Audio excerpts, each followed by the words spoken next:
நீங்கள் ஆய்வு பண்ணுங்க. ஒரே நான் தான் சொன்னேன்ல, தொடக்கத்தில் சொன்னேன்ல, விசாரணை நடத்துகிறேங்க. அது கொடுக்குறீங்களே, அது எங்கேப்பா இருக்குது? இன்னொன்று, நீங்கள் நல்ல பொலிட்டிஷியனாக இருந்தீங்கன்னா அப்படியே கேமராவோட கூட்டின்னு போகணும். கூட்டிகிட்டு போய் கேமரா முன்னாடியே எல்லாம் ரெக்கார்ட் ஆகணும்.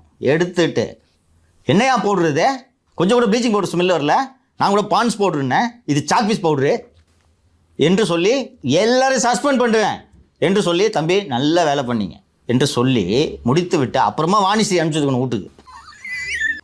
இதைத்தான் ஒரு அரசியல்வாதி செஞ்சுருக்கணும். என்னென்னா, பிரியாவுக்கு அந்த ப்ளீச்சிங் பவுடர் என்ன குவாலிட்டின்றது தெரியும். அந்த பவுடர் எங்கே வாங்கணும், அதில் எவ்வளோ கொடுத்தான், இது நம்ம தனியாக வாங்கின கட்டிங்க, சேகர்பாபு வாங்கின கட்டிங்க என்று தெரிந்ததுனால தான் அந்த பதட்டம்.